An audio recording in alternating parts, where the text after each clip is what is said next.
Hello friends, welcome to my channel మన ఇంటి వంటలు. నేను మీ సుధాను. ఈరోజు మీ ముందుకు వచ్చేసాను. తెలుగువారు అందరికీ ఎంతో ఇష్టమైన టమోటో పప్పును సులభంగా ఎలా చేసుకోవాలో ఈరోజు చూపించబోతున్నాను.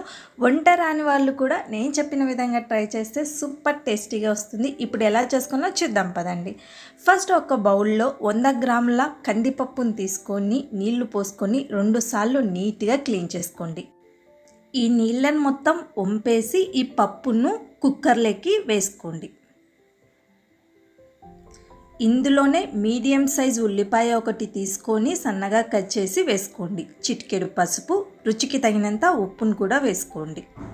పప్పు మునిగే వరకు నీళ్ళను వేసుకొని మూత పెట్టేసి 4 నుంచి 5 విజిల్లు వచ్చేంత వరకు కుక్ చేసుకోండి. మీడియం ఫ్లేమ్లో పెట్టుకొని 5 విజిల్లు రాగానే స్టవ్ ఆఫ్ చేసి ప్రెజర్ పోయేంత వరకు పక్కన పెట్టండి. ఒకసారి ప్రెజర్ చెక్ చేసి లిడ్ ఓపెన్ చేస్తే పప్పు చూడండి బాగా నానిపోయింది. ఇప్పుడు ఈ పప్పును పప్పు గుత్తి సహాయంతో మెదుపుకోండి.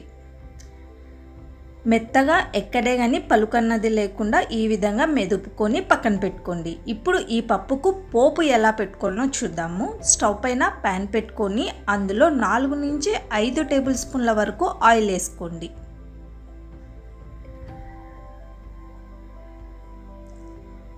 ఆయిల్ హీట్ అయిన తర్వాత 1 టేబుల్ స్పూన్ ఆవాలు, 1/2 టేబుల్ స్పూన్ జీలకర్ర, 1 టేబుల్ స్పూన్ శనగపప్పు, 1 టేబుల్ స్పూన్ మినప్పప్పు, 2 ఎండుమిరపకాయలు, కొద్దిగా కరివేపాకు, సన్నగా తరిగి పెట్టుకున్న 1 ఉల్లిపాయను వేసుకొని లైట్గా కలర్ మారే వరకు ఫ్రై చేసుకోండి పోపును. ఈ విధంగా కలర్ మారిన తర్వాత ఇందులో సన్నగా కట్ చేసి పెట్టుకున్న 4 టమోటోలను వేసుకొని రుచికి తగినంత ఉప్పును కూడా వేసుకొని ఒకసారి బాగా కలపండి.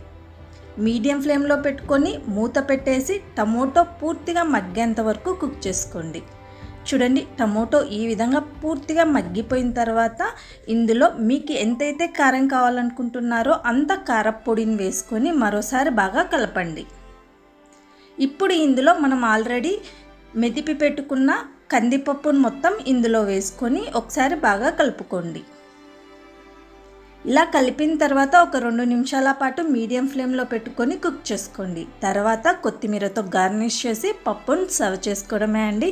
చూసారు కదా, చాలా సింపుల్గా టమోటో పప్పు రెడీ అయిపోయింది.